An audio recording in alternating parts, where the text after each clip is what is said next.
Hi guys, 11:14 PM na, Iwaw Feng Shui na. Brethren, family and friends, sa pong pinagpalang gabi sa inyo lahat, ang inyo pong lingkod, Brother Norman Cruz, ang inyo pong Feng Shui, Pachi, Chimen, Yijing, and Date Selection Consultant. Kumusta po kayo? How was your weekend? And a few days from now, it will be March naman po. And of course, it's Ash Wednesday and then going to Holy Week, summer vacation. Ganun pong kabilis na po, ganun kabilis. And of course, due apologies sa mga nakalipas, di po tayo nakapag-live. At thank you so much for your messages. Sabi ko, Norman naman, baka naman pwede ka mag-live. Mas gusto namin yung live. Okay, nice. Thank you so much po, BFF, for remembering me and sharing natin. Don't forget, like and share. Like and share po yung ating mga messages. Ito lang po yung mapapanood nyo po. If you're sleeping now, pwede pong i-replay bukas and still you get the best out of it. Okay, let's start. Tomorrow, classify nga po natin. Ano bang ibig sabihin ng isa pong sabi dito, February 26, Wednesday. Says here, the Fire Tiger enters the Established Officer Day. Ano pong pwedeng gawin? Mangolekta ng utang, disengage or dissolve an agreement, financial activities, mag-invest, meeting friends, networking, putting up roof beams is also okay. Signing contracts and agreement and trading, okay tomorrow, BFF. Ano po ang hindi suggested or avoid? Assuming a new post, constructing drains, groundbreaking, magpakasal, moving house, prayers and worshiping, renovations, seeking medical treatment and traveling, not good for tomorrow. How about yung animal signs? Animal signs tayo, BFF. Rat is not so good. Ganun din po si Ox. Tiger's best. Average po ang rabbit. Not so good ang dragon. Ang snake. Best ang horse. Average ang goat. Not so good ang monkey. Average ang rooster. Best ang dog and pig. Sarap naman. Wow. Okay. So, sa mga nabanggit ko, nagkataon tumama ka pa doon sa i-avoid. So, tingnan natin, BFF. Gawin natin daily chimen mo yan para makontra mo yung epekto ng not so good things po that may happen to you. Okay, let's see. Okay, 26. Opo.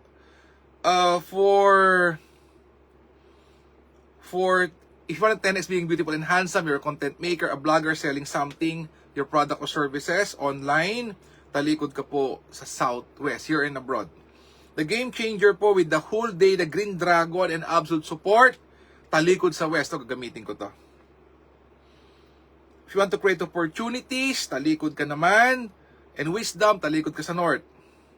Health is wealth with the negotiations favoring you, talikod ka naman sa Northeast.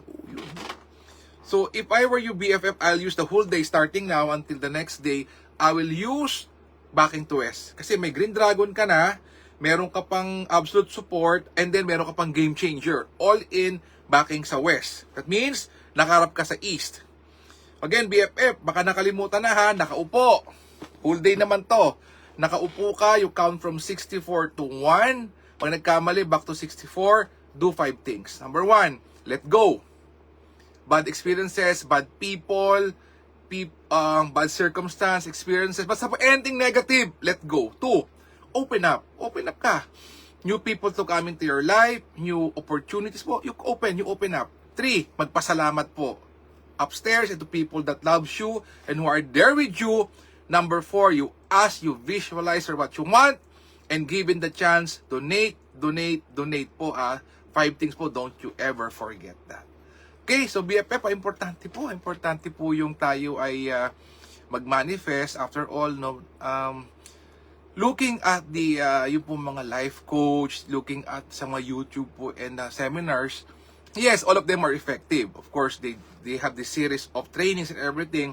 But tayo po ay unique because we have directions. We have everyday direction that we tune into, di po ba?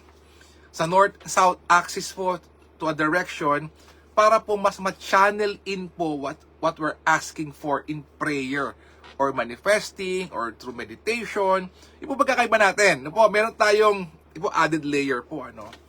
And maybe if you're doing meditation, prayers for so long a time, and parang delay Kuya Norman parang ang tagal ng epekto. Maybe this, what I'm sharing now, yung alignment mo, direction, use the compass, makatulong po, di po ba? Why not? Makatulong. So, tingnan natin. Ito, may nagme-message po, bakit naman daw walang hourly? O sige, tingnan po natin. For February 26, the 6 battalions, Green Dragon, Flying Bird, and Jade Maiden. Okay, let us see. Okay, says here, as early as 5 a.m. to 6:59, talikod sa south, that's Jade Maiden watching the door to increase likability and control. And then, for the blessing to come to you, 7 a.m. to 8:59 a.m. BFF, talikod ka ulit sa south. Uy, 5 a.m. to 8:59 a.m. South backing. May Jade Maiden, then may Flying Bird falling to cave. And then another, sa 3 p.m. to 4:59 p.m. hapon, Flying Bird ulit, talikod ka sa east, and then Green Dragon returns, talikod ka naman sa west. Wow! So Green Dragon na po tayo ng buong araw, so pwede ka pong nandudo ka na sa west. Di po ba? Nasa west ka, pero iti-tailor fit po yung backing mo ng 5 a.m. to 8:59 a.m. sa south backing ka, pero nandudoon ka sa west. That's called layering. 10x exponentially po yung effect po of what you're asking for. Wow! Tingnan mo, sarap nun, no? Para iti-10x mo siya.